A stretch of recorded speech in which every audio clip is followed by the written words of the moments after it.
Hi guys, मैं हूं सबा और आप देख रहे हैं ओपन अप। आज के हमारे एपिसोड में हमारे साथ मौजूद हैं रोहित सक्सेना जी। रोहित जी मीडिया पर्सन है, वैसे मीडिया में थे नहीं, इन्होंने बहुत स्ट्रगल करा है और इस स्ट्रगल को ही ये फॉलो करके आज एक बहुत अच्छे मकाम पर पहुँचे हैं। मीडिया इनकी फील्ड थी नहीं, ये ताइक्वांडो में बहुत अच्छे हैं। ये सरकारी स्कूल से पढ़े हुए हैं, हिंदी मीडियम से, लेकिन today he is very much fluent in English. और वो सब इन्होंने अपनी खुद की कोशिश से करा है, खुद के जज्बे से करा है। तो इनकी स्टोरी बहुत ही इंस्पायरिंग है और मुझे पूरा यकीन है कि इनकी स्टोरी को अगर आप सुनेंगे तो आपको बहुत कुछ सीखने को मिलेगा। तो आइए बात करते हैं रोहित जी से और उनकी ज़बानी सुनते हैं कि उनका स्ट्रगल क्या रहा और आज वो किस मकाम पर पहुंच गए हैं।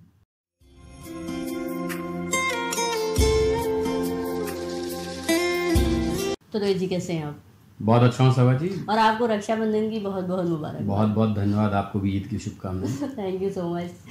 रोहित जी, आज आप हमारे व्यूअर्स को बताइए कि आपका जो ये सफ़र रहा, ये जो फर्स्ट से आज तक का आपका सफ़र है, ये कैसे रहा? आपने क्या क्या स्ट्रगल फेस करा, क्या क्या ऑब्स्टिकल्स आए और किन मुश्किलात से निकलकर आज आप इस मकाम पर पहुँचे हैं? हमें मालूम है कि आप मीडिया में एक अच्छा नाम है आपका, आप एक अच्छी हस्ती हैं और अभी आपको और ग्रो करना है, ये भी हमें मालूम है, क्योंकि this is not the end. तो आप हमारे व्यूअर्स को बताइए कि आपकी शुरुआत कैसे हुई और कैसे आप इस लाइन में अगर आज आपने जो मकाम हासिल करा है वो कैसे करा है? पहली बात तो बहुत बहुत डॉक्टर साहब धन्यवाद कि आपने मुझे अपने इस इंस्पिरेशनल शो के लिए चुना। मैं बहुत दिन से आपको टारगेट कर रही थी, लेकिन आज आप पकड़ में आज आपने टारगेट पे हिट किया। और जहाँ तक लाइफ की बात है तो बचपन तो लगभग सभी लोगों का शैतानियों भरा होता है। जी।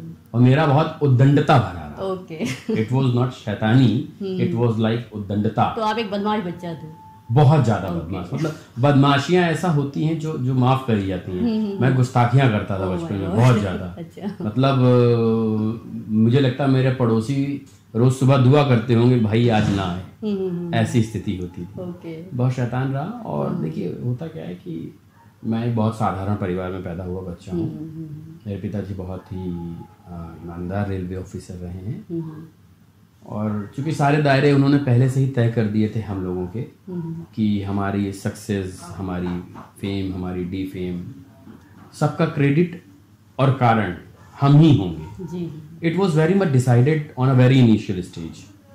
तो कभी मन किया ही नहीं उस लीग से हटने का। कि उससे हट करके कुछ किया जाए या सोचा जाए। सीधे पढ़ाई करी। अच्छा। खेल किया। तो रोहित जी, आप ताइक्वांडो एसोसिएशन में भी आपकी कोई पोस्ट है तो बताइए। जी, मैं कानपुर ताइक्वांडो का प्रेसिडेंट हूँ, उत्तर प्रदेश ताइक्वांडो एसोसिएशन का चेयरमैन हूँ, ताइक्वांडो फेडरेशन ऑफ इंडिया की मीडिया कमेटी का चेयरमैन हूँ, ताइक्वांडो की एग्जीक्यूटिव बॉडी का मेंबर हूँ इंडिया की। और तो बेसिकली आप लोग क्या करते हैं, गेम्स कराते हैं या इसको प्रमोट करते हैं इस स्पोर्ट को? We are in the association, तो हम प्लेयर्स भी बनाते हैं, हम इवेंट्स भी कराते हैं। अच्छा। अभी हमने एशियन गेम्स में अपनी टीम भेजी थी। अच्छा। हमारी टीम एशियन गेम्स में पार्टिसिपेट करके आई है। वी आर प्रेइंग कि हम बहुत जल्दी ओलंपिक में भी पार्टिसिपेट करें। तो we are in the process, it is step by step, we are doing whatever we can do our best. So you are basically promoting the sport, huh? I'm promoting, I'm supporting. As see what happens, I'm telling you a bitter fact of the sports association. बहुत ही कम ऐसी sports association हैं जहाँ के खिलाड़ी उस संघ के सर्वोच्च पद पर बैठे हों। मैं एक खिलाड़ी होते हुए इस संघ के सर्वोच्च पद पर बैठा हूँ। तो मैं खिलाड़ी की क्या प्रॉब्लम्स हैं, क्या उसके रिक्वायरमेंट्स हैं, ये सारा सब कुछ जानता हूँ। तो मैं पूरी कोशिश करता हूँ वो सारी दिक्कतें जो मैंने कभी रूबरू में उनसे हुआ हूँ, फेस किया है, अब प्लेयर्स को ना आने दिया जाए। जिसका एक रीजन है कि आज इंटरनेशनली हमारा ताइक्वांडो बहुत अच्छा परफॉर्म कर रहा है और मैं बॉडी बिल्डिंग एसोसिएशन का भी प्रेसिडेंट हूँ। अच्छा, ओके। अच्छा रोहित जी, बताइए, आप मार्केटिंग फील्ड में थे और फिर आप मास कम्युनिकेशन या जर्नलिज्म में आप आ गए, तो ये एकदम से ये स्विच ऑफ द प्रोफेशन कैसे हुआ? मैं आपको बताऊं, एक्चुअली मैं पहले जर्नलिस्ट था। अच्छा, ओके। जब I was in my college days, उस समय इलेक्ट्रॉनिक मीडिया का चलन बहुत डिफरेंट होता था। हम खुद ही न्यूज बनाते थे, खुद ही न्यूज पढ़ते थे और सारे केबल ऑपरेटर्स के यहाँ हमारी सीडी भेजी जाती थी। अच्छा, उस समय कानपुर साउथ से एक चैनल चला करता था खोज खबर, मैं उसका सीनियर कॉरेस्पॉन्डेंट था। तो और फिर ऐसा लगा मुझे कुछ समय बाद कि जिंदगी चलाने के लिए पैसा चाहिए होता है, तो मैं मार्केटिंग में शिफ्ट हुआ। मैंने 2 साल 2.5 साल पत्रकारिता करी। मेरे पत्रकारिता के गुरु अमित निगम जी हैं। अच्छा, तो मतलब आपका बेस बेसिकली था। हाँ, मैं पत्रकार जिंदगी में हमेशा जिंदा रहा। हाँ. मैंने मरने नहीं दिया उसको। Even though I have been shifted in the marketing, I have done tremendous job in the marketing, but though जब मुझे ऐसा मौका मिला कि मैं वापस से जर्नलिज्म में अपने आप को कमांड कर पाऊं, तो जो आज जो एडिटोरियल डिपार्टमेंट है जो मेरे साथ काम कर रहा है, वो बहुत खुश रहता है, बिकॉज उसे पता है कि मैं उनके सारे प्रॉस एंड कॉन्स जानता हूँ। अच्छा, ओके। तो अभी इस वक्त आपकी क्या पोजीशन है मास मीडिया में, ये बताइए। As of now I am the CEO for TV24, okay, and recently we have taken over the news world India also, okay. तो अभी I am the CEO over there, और लगभग जितनी भी चीजें हैं, whether it is editorial, whether it is anything related to the channel, that is under me. अच्छा रोहित जी, एक बात बताइए, जैसे ये यूथ के लिए ये शो चलता है, और आपने मुझे बताया कि आप हिंदी मीडियम और बहुत ही बेसिक स्कूल से आप पढ़े हुए थे, लेकिन today I am finding that you are very well versed in English. तो जैसे कि यूथ को ये लगता है कि अगर हम हिंदी मीडियम हैं तो हम इंग्लिश नहीं बोल सकते, और आज के टाइम पे इंग्लिश बोलना बहुत ज़रूरी है। तो आप उनको कुछ टिप्स दीजिए कि आप हिंदी मीडियम हैं तो ये एक रिस्ट्रिक्शन नहीं हो सकती, ये चीज़ आपको रोक नहीं सकता है। अगर आप चाहें तो आप बहुत अच्छे से इंग्लिश बोल सकते हैं और आप अपनी पहचान सोसाइटी में बना सकते हैं। तो थोड़े से टिप्स दीजिए। मैं आपको एक सबसे पहली बात बताऊं, बिकॉज अगर ये यूथ मेरे प्रोग्राम को देखेंगे और अगर इससे इंस्पायर्ड हुए, तो मैं सोचूंगा कि मेरा ये इंटरव्यू सफल हुआ। जी, जी। हिंदी मीडियम से होना पहली बात कहीं से अभिशाप नहीं। बिल्कुल। मैं इतनी कंट्रीज विजिट किया हूँ जहां मैंने इंटरनेशनल मीडिया कॉन्फ्रेंसेस करी हैं, मैंने वहां हिंदी में स्पीच दी, because I love Hindi. I have born in the nation where Hindi is a national language. नहीं, ये तो बात हुई हिंदी को प्रमोट। मैं आपको बता रहा हूँ, मैं 4 रुपए 60 पैसे वाले स्कूल, जैसे मैंने आपको बताया, मैं उससे पढ़ा हूँ, और मेरे साथ के भी बच्चों में बहुत हेजिटेशन होता था कि यार हम इंग्लिश नहीं जानते हैं, हम इंग्लिश बोल नहीं पाते हैं। आज भी है। देखिए, इंग्लिश का बहुत फर्क लाइफ में पड़ता नहीं है, इसको हम कहीं ना कहीं एक अपने ऊपर हावी होने देते हैं। लोगों ने इसको स्टेटस सिंबल बना दिया है ना। आज इंग्लिश लैंग्वेज कम है, स्टेटस सिंबल ज्यादा है। बिल्कुल। मैं आपको ये कहूंगा, अगर इफ यू वांट कि आपकी इंग्लिश अच्छी हो जाए, you have your own ways, आप कर सकते हैं। आप इंग्लिश न्यूज़पेपर पढ़िए, उसमें बहुत से अच्छे ऐसे वर्ड्स आएंगे जिसके मायने आपको पता ही नहीं होंगे। आप डिक्शनरी से कंसल्ट करिए। आज दुनिया गूगल है, आप गूगल में डालिए, उस वर्ड के मायने देखिए और उसको अपने रोजमर्रा की जिंदगी में लागू करिए। आज वोकैब इतनी अच्छी अवेलेबल है गूगल में कि अगर उस वोकैबुलरी का आपने यूज करना शुरू कर दिया, लाइक अगर हम कहते हैं कि हत्या हो गई, हत्या को बहुत आसानी से लोग कह देते हैं it's a murder, right, but उस हत्या को आप ये समझ लीजिए एसेसिनेशन कहा जाता है जब वो राजनीति से संबंधित होती है, जब वो कॉन्स्पिरेसी से रिलेटेड होती है, किसी द्वेष के तहत आती है। तो आजकल ऑनरेबल सुप्रीम कोर्ट ने दे रखा है, जो लवर्स को मार दिया जाता है वो ऑनर किलिंग कर दिया है, अब हॉरर किलिंग कर दिया, ऑनर किलिंग करके इसको हॉरर किलिंग कर दिया। तो ये अलग अलग फेजेस हैं, अलग अलग चीजें हैं, अलग अलग वोकैब हैं। मैं तो यही कहूंगा, आप इंग्लिश न्यूज़पेपर पढ़िए। हो सकता है आप गलत इंग्लिश बोलें, ये कहीं से शर्मिंदगी का कारण नहीं होना चाहिए। गलत हम हो सकते हैं, हम हिंदी भी दिन भर में बहुत ज्यादा बार गलत बोलते हैं, बट चूंकि उसको हम नोटिस नहीं करते हैं, उसको नोटिस नहीं कराया जाता, हमारे रोज की जिंदगी में शामिल होता है, इसलिए हम उसको बहुत अच्छे से डाइजेस्ट कर जाते हैं। नहीं, देखिए, गलत हम बोलेंगे तो धीरे धीरे उसको हम सही कर लेंगे। जैसे छोटा बच्चा नहीं होता है, पहले वो चलता है तो गिरता है, पड़ता चलता है। Like I am giving you example, कोशिश करता है चल लेता। जब हम पैदा हुए तो हमें पता नहीं होगा ये ग्लास है, हमें बताया गया कि इट्स अ ग्लास, राइट। हम बड़े हुए उसको आइडेंटिफाई करना शुरू किया, इट्स अ ग्लास। तो यही होता है, हम जब आइडेंटिफाई करने लग जाएंगे, वर्ड्स को पकड़ने लग जाएंगे, रोजमर्रा की लैंग्वेज बोलने लग जाएंगे, तो इंग्लिश आ जाएगी। English not is so tough. Word की एकमात्र ऐसी भाषा जिसमें मात्राएं नहीं होती, तो इससे आसान तो कुछ हो ही नहीं सकता। और जैसे जैसे हम बोलेंगे माइंड हमारा ट्रेन हो जाएगा और हम उसी में सोचने लगेंगे, उसी लैंग्वेज में। Only thing is required, you want a fluency in your language, that's it. Fluency आपको तब आएगी जब आप बोलना शुरू करेंगे। आप जीतेंगे हारेंगे तब आप जब दौड़ना शुरू करेंगे। कोशिश करते रहिए, कोशिश करनी चाहिए, कोशिशें करना चाहिए। बिल्कुल। आप इंग्लिश न्यूज़पेपर पढ़िए, आप इंग्लिश चैनल देखिए। शुरू में आपको नहीं समझ में आएगा, लेकिन धीरे धीरे आपका माइंड ट्रेन हो जाता है उसके लिए। और जैसे इन्होंने कहा कि कुछ वर्ड्स, 2-4 वर्ड्स आप रोज उठाइए और उनके सेंटेंसेस आप अप्लाई करिए रोज अपनी कॉन्वर्सेशन में, तो धीरे धीरे आप इम्प्रूव कर लेंगे। तो हिंदी को या वो इंग्लिश को हवा ना बनाइए। इंग्लिश एक लैंग्वेज है और उसको हम सीख सकते हैं, चाहे हम हिंदी मीडियम हो और चाहे हम इंग्लिश मीडियम। बहुत से इंग्लिश मीडियम बच्चे इंग्लिश बहुत गलत बोलते हैं, लेकिन क्योंकि वो फ्लुएंसी में बोलते हैं तो हम I will make you correct here. English medium के बच्चे ग्रामेटिकली बहुत गंदा, ग्रामेटिकली बात कर रहे हैं कि इंग्लिश वो ग्रामेटिकली बहुत गलत बोलते हैं। फ्लुएंसी बहुत अच्छी होगी जी जी जी, बट ग्रामेटिकली उनकी बहुत बहुत खराब होती है। लेकिन मैं आपको एक बात ये भी बताऊं, जो हिंदी मीडियम बच्चा इंग्लिश सीखता है उसकी ग्रामर बहुत अच्छी होती है, क्योंकि वो उसको उसी तरह से सीखता है, बेसिक सीखता है। बिल्कुल, वो क्वैक करके इंग्लिश नहीं सीखता, बेसिक से सीखता है, तो उसकी ग्रामर अच्छी होगी। Very true. तो कोशिश करिए, और कोशिश करने से बिल्कुल ना घबराइए। इंग्लिश बिल्कुल हुआ नहीं है, आप इंग्लिश बोल सकते हैं अगर आप इरादा कर लें तो। Very true. रोहित जी, आज से 2 साल पहले तक बहुत ज़्यादा मास मीडिया में आपका नाम नहीं था, लेकिन अभी मैं देखती हूँ कि पिछले 2 साल में एकदम से आपका काफ़ी नाम हो गया, काफ़ी आप लाइमलाइट में आ गए और आप CEO बन गए। तो हमें बताइए कि ये जंप हुआ कैसे? डॉक्टर साहब, इसका क्रेडिट मैं सर्तियाँ अपने दुश्मनों को दूंगा। अगर आपके दुश्मन नहीं है, आप तरक्की नहीं कर सकते। हाँ, तो आप प्रूव नहीं अपने आप को करेंगे ना, जब तक कि आपके दुश्मन। यहाँ ऐसे कुछ लोग मेरे बहुत शुभचिंतक हैं जिन्होंने पूरी कोशिश करी कि मेरा करियर स्पॉइल किया जाए, और they have done their best. उन्होंने कोई कसर नहीं छोड़ी। मुझे भी ऐसा लगा वंस, आई थॉट कि यार अब सब कुछ फिनिश हो गया।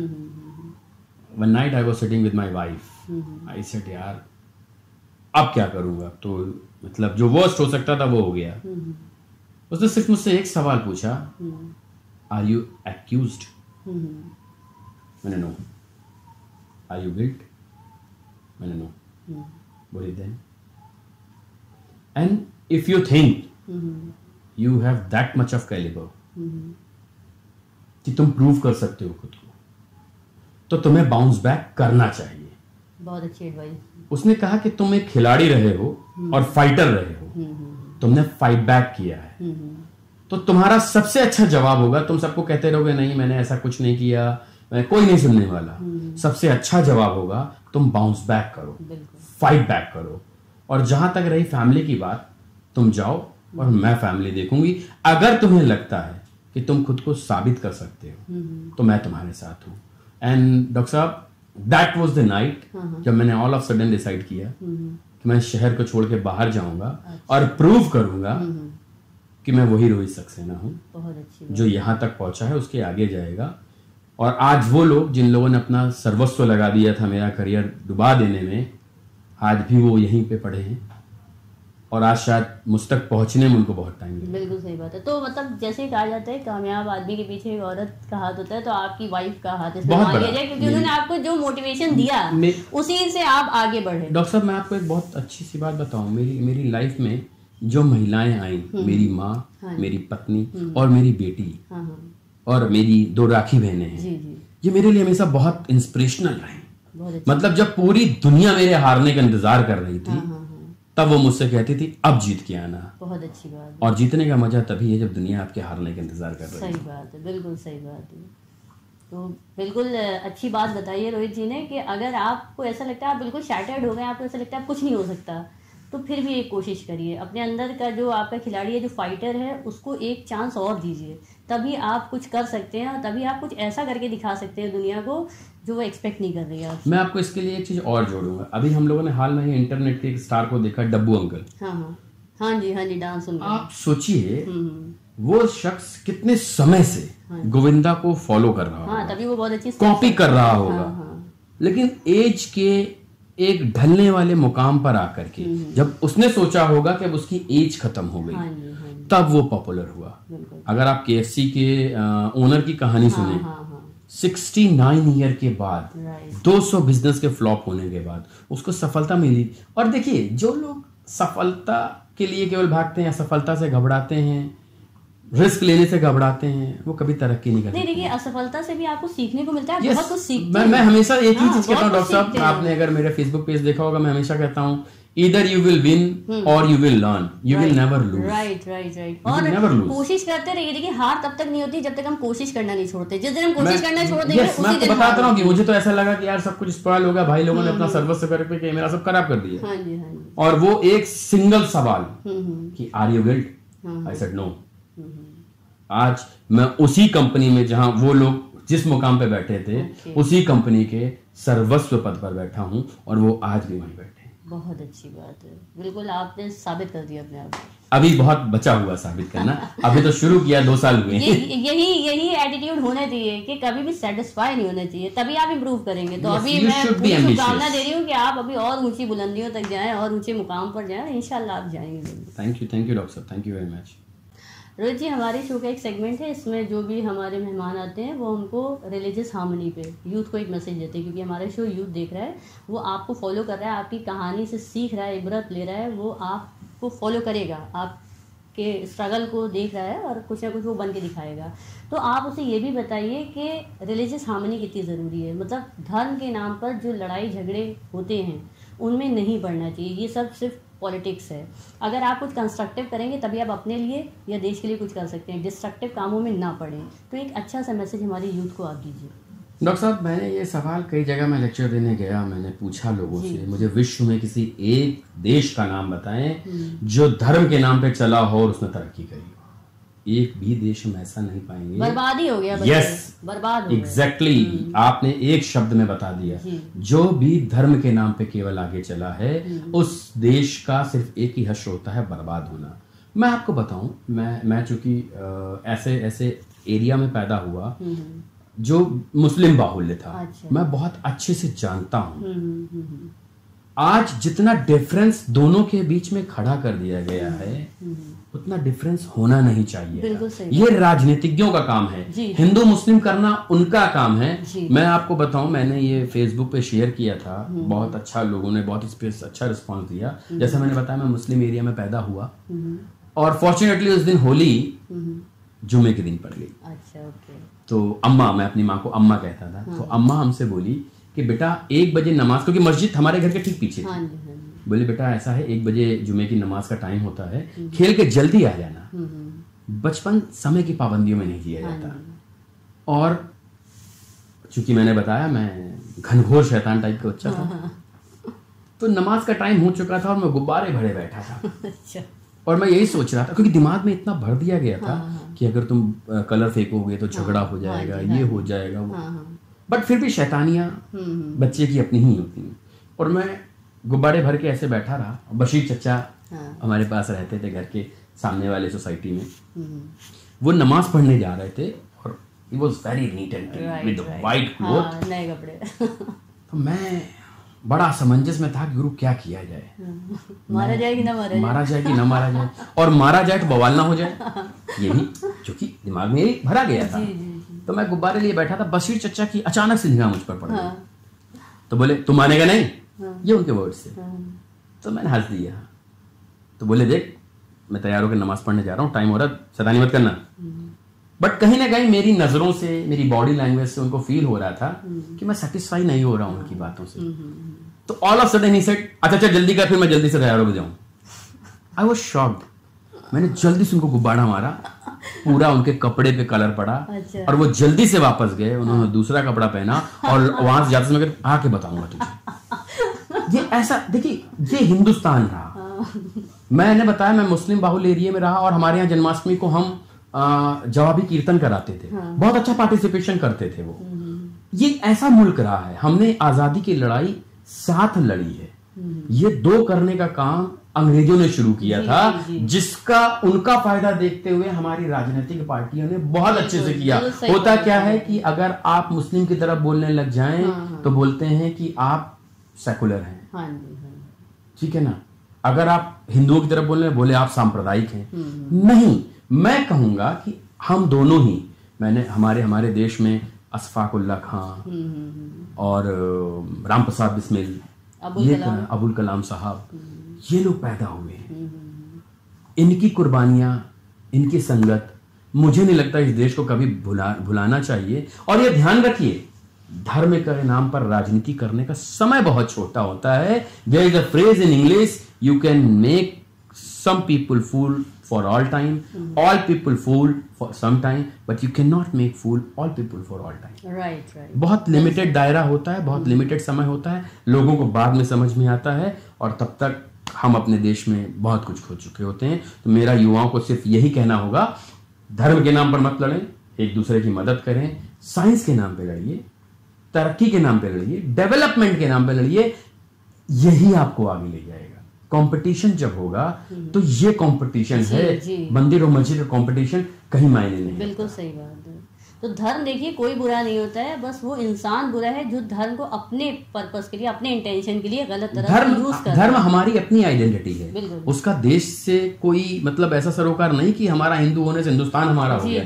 हिंदुस्तान का मतलब होता है उस स्थान पर जहां सारे हिंदुस्तानी रहते हैं। हिंदू रहते हैं, मुसलमान रहते हैं, इससे मतलब नहीं होता। हिंदुस्तान का मतलब होता है वो जगह जहां सारे हिंदुस्तानी रहते हैं। भाई हिंदुस्तान की तो ब्यूटी ये है कि सारे धर्म के लोग यहाँ पे मिलजुल के रहते हैं। यही और मैं आपको बताऊंगा पिछले कुछ समय में इतना खराब मैसेज दिया जाने लगा है जो शायद मुझे लगता है देश को हमारे 10 साल 15 साल पीछे छोड़ चुका है। बिल्कुल। और मैं केवल किसी व्यक्तिगत पार्टी के लिए नहीं कह रहा हूँ, मैं सारी पार्टी के लिए कह रहा हूँ। इन्होंने धर्म का इस्तेमाल अपने व्यक्तिगत फायदे के लिए किया, इन्होंने वोट बैंक बनाया। और मैं आपको बताऊंगा जो जिस जात का, जिस धर्म का मसीहा बन के आया, उसने सबसे ज्यादा नुकसान उसी धर्म और उसी जाति का, क्योंकि उसने अपने सेल्फिश पर्पस पूरे करे ना।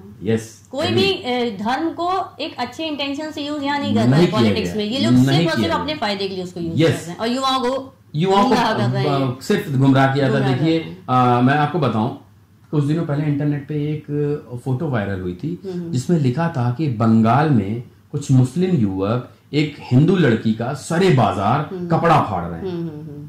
मैंने R&D करी, क्योंकि मैंने बताया पत्रकार इस जहन में जिंदा है। मैंने R&D करी, मैंने क्या पाया, वो एक बांग्ला फिल्म का सीन था जिसको ये कह के प्रमोट किया गया कि बंगाल में हिंदुओं की बेटियों की, मैं ये नहीं कह रहा हूँ कि कहीं प्रॉब्लम नहीं है, प्रॉब्लम्स हैं, लेकिन जो आपने बताई प्रॉब्लम, इस तरह के वायरल वीडियोस बहुत से हैं जो कुछ और हैं, उनको दिखाए कुछ और मैं ये भी आपसे कहूंगा कि सोशल मीडिया की पोस्ट को बहुत आसानी से जल्दी से शेयर मत करें, उसको जब तक कि आप वेरीफाई ना करें, क्योंकि उसमें कुछ भी दिखा दिया जाता है। अभी कुछ दिन पहले मुझे दिखाया गया था कि एक बहन भाई को राखी बांध रही होती, बोले भैया क्या चाहिए, बोले को फलानी पार्टी को वोट मत देना, इतना दे दो। आज मैंने पाया कि दूसरी पार्टी के लिए लिख के आया है कि भाई कह रहा है बहन में रक्षा होंगे, बोले उस पार्टी को वोट मत देना। मेरा पॉइंट ये, are you getting my point? What they are using for their own benefit, उसमें हमारा कहीं फायदा नहीं। जिस दिन हमने उनको दिखा दिया कि हम धर्म की राजनीति से, जाति की राजनीति से बाहर आ गए हैं, विश्वास मानिए उनकी अपनी हिम्मत नहीं होगी, वो कोई भी राजनीतिक पार्टी हो, कि हमारे सामने धर्म या जाति को लेकर के आए। बिल्कुल सही बात करिए और इसी बात को आप ध्यान में रखिए, धर्म की राजनीति में बिल्कुल भी ना पड़िए। तो रोहित जी बहुत हो गई बातें आपसे, आपके स्ट्रगल की और रिलीजियस हार्मनी पे बहुत अच्छा आपने मैसेज दिया और बहुत ही इंटरेस्टिंग वीडियो है ये। अब लास्ट सेगमेंट पे आते हैं, इसमें जो भी हमारे मेहमान होते हैं वो अपनी कुछ पर्सनल लाइफ से जुड़ी हुई बातें भी बताते हैं। तो आप से मैं खाली 3 मेरे सवाल हैं। पहला ये है कि आप अपनी स्ट्रेंथ हमको बताइए कि वो क्या चीज़ है कि मुश्किल हालात में भी दैट केप्ट यू गोइंग। आपने अभी बताया कि आपकी वाइफ ने आपको बहुत सपोर्ट करती हैं, बहुत मोटिवेट करती हैं, उनके अलावा हमको बताइएगा और भी कुछ अगर हो तो, और हमें अपनी वीकनेस भी बताइएगा क्योंकि हर इंसान की कोई ना कोई वीकनेस होती है। और उसके बाद लास्ट सेगमेंट पे हम आपसे आपका हिडन टैलेंट निकलवा लेंगे। तो सबसे पहले हमको अपनी स्ट्रेंथ बताइए। देखिए मेरा स्ट्रेंथ मेरा एनर्जी लेवल और मेरा एग्रेसिवनेस है। ओके, मैं बहुत एग्रेसिव हूँ। तो एग्रेसिव नेगेटिव टर्म में या पॉजिटिव टर्म में? मेरे लिए एक्चुअली मेरी स्ट्रेंथ और मेरी वीकनेस दोनों ही मेरे एग्रेशन है। एग्रेशन। ओके, तो इसको आप पॉजिटिव वे में लेते होंगे तभी वो आपका जो सक्सेस लैडर पे आपको ले जाता है। मैं इसको इसलिए पॉजिटिव उस पे लेता हूँ क्योंकि मुझे लगता है कि जहाँ कोई काम नहीं कर पा रहा होता है, मुझे लगता है मैं इसको करके दिखाऊंगा, ये बहुत अच्छी बात, तब इसको लगेगा कि ये काम हो सकता है। तो मैं एग्रेसिव होकर इसको करके दिखाता हूँ। सम टाइम व्हाट हैपेंस कि लोग इसको बहुत पॉजिटिव ले जाते हैं, क्या चलो मेरे बॉस ने, मेरे सीनियर ने, मेरे कलीग ने मुझे करके दिखाया, but I am telling you यहाँ ऐसे भी लोग हैं इसको बहुत नेगेटिव ले जाते हैं। नहीं, लेकिन ये एक लीडर की क्वालिटी तो यही है कि वो टीम को करके दिखाए, सिर्फ प्रवचन ना, सिर्फ बोलने से आप लीडर नहीं बन जाते, आपको साथ में काम भी करना पड़ता है। मैं आपको एक बहुत छोटा सा मुद्दा बताऊं, मैं इससे पहले जिस चैनल में था, गुजरात चुनाव की फाइनल पोलिंग हो गई थी, उसमें बहुत अच्छे अच्छे प्रवक्ता आने थे अलग अलग पार्टियों के। तो मेरा एंकर मुझसे आके बोला कि सर आज तो बड़ा बवाल हो जाएगा क्योंकि गुजरात का फाइनल पोलिंग हुआ है और इतने बड़े बड़े लोग आए हैं, उनको कमांड करना कैसे करूँगा। All of sudden I said चल मैं तेरे साथ स्क्रीन पे बैठता हूँ। ही वाज शॉक्ड, बोला आप बैठेंगे? मैंने कहा चल आज मैं बैठता हूँ। और जिन लोगों ने उस वीडियो क्लिप को देखा होगा, उस प्रोग्राम 1 घंटे के प्रोग्राम के बाद मेरा एंकर आया बोला सर मुझे तो बोलना ही नहीं पड़ा और कोई राजनीतिक पार्टी का बंदा आपके सवालों का जवाब ही नहीं दे पा रहा। तो मेरे हिसाब से एक लीडर ऐसा ही होना चाहिए जो खुद करके दिखाए। तभी वो उससे इंस्पायर होगी। मैं जब कोच था ताइक्वांडो का तो मैं लड़कों को 10 राउंड लगाने के ग्राउंड पे तब कहता था जब मैं 12 लगाता था। बहुत अच्छा। मैं खड़े होके कभी नहीं कहता था कि 10 राउंड लगाओ। इससे टीम के अंदर एक जज्बा आता है और बेहतर करने का। Very true, agree. अच्छा, अब हमको आप अपना एक वीकनेस बताइए, कमजोरी आपकी क्या है? अगेन एग्रेसिवनेस, मतलब आपको गुस्सा भी जल्दी आ जाता है? बहुत जल्दी आता है। मुझे ऐसा लगता है कि यार जब कोई काम मैं कर सकता हूँ तो उस फील्ड का जब ये एक्सपर्ट है तो क्यों नहीं कर सकता। और जिसको मुझे कभी कभी लगता है, मेरी वाइफ मुझे बहुत कहती है कि तुम इस तरह से मत बोला करो, इतना एग्रेसिव हो के लोग बुरा मान जाते हैं। मैं सिर्फ उससे एक ही सवाल कहता हूँ कि यार जब मैं कर सकता हूँ, ये तो एक्सपर्ट है उस फील्ड का, ये क्यों मुझे एक्सक्यूज दे रहा है? बोले हाँ ठीक है, दिस इज योर टैलेंट। हर आदमी ऐसा नहीं होता, तो ये कभी कभी मेरे लिए नेगेटिव इफेक्ट भी देता है। चलिए, अच्छा अब आप हमको अपना एक हिडन टैलेंट बताइए। हमें पता है कि आप लिखते हैं, आप डांस भी करते हैं और आप गाना भी गाते हैं, तो आप हमको एक अच्छा सा गाना गा के सुनाइए, क्योंकि अभी तक मैंने नहीं देखा कि आपने कोई पोस्ट डाली हो या किसी ने आपको गाते सुना हो। तो ये लोगों के लिए नया होगा जो आपको जानते हैं, तो आपको गाते हुए भी तो सुने कि आप कैसे गाते हैं। तो कौन सा गाना आप हमें सुनाएंगे? मुझे किशोर साहब is favourite singer for me. हाँ, तो कौन सा सुनाएंगे? और उनका ये गाना है, मैंने ये गाना शायद पब्लिकली अपनी बहन की शादी में गाया था। अच्छा जी, तो चलिए पब्लिकली फिर से गा दीजिए। हाल क्या है दिलों का न पूछो सनम, हाल क्या है दिलों का न पूछो सनम, आपका मुस्कुराना गजब ढा गया, हाल क्या है दिलों का न पूछो सनम, आपका मुस्कुराना गजब ढा गया, एक तो महफिल तुम्हारी हंसी कम न थी, एक तो महफिल तुम्हारी हंसी कम न थी, उस पे मेरा तराना गजब ढा गया, हाल क्या है दिलों का न पूछो सनम। बहुत उम्दा, बहुत उम्दा। रोहित जी, बहुत सारे लोगों से मैंने गाना गवाया है अपने शो में, लेकिन जो बुलंद आवाज, जो जोर आपकी आवाज में वैसी आवाज नहीं थी। तो बहुत अच्छी आवाज है, ये एक मेरी गाया करिए, बहुत अच्छा गाते हैं आप। बहुत अच्छा लगा आपसे मिलके, और बहुत दिन बाद मुलाकात हुई, लेकिन फाइनली हो गई शो के थ्रू। और मुझे बहुत अच्छा लगा आपके बारे में जान के, आपका स्ट्रगल जान के। मुझे और इज्जत आपकी मेरे दिल में बढ़ गई कि आपने इतना स्ट्रगल करा और आज आपने इतना अच्छा मुकाम हासिल करा, और आगे आप और आगे जाएं, मेरी दुआ है ये। तो बहुत बहुत शुभकामनाएं। बहुत बहुत धन्यवाद, आपने मुझे इस इंटरव्यू के लिए चुना। Thank you.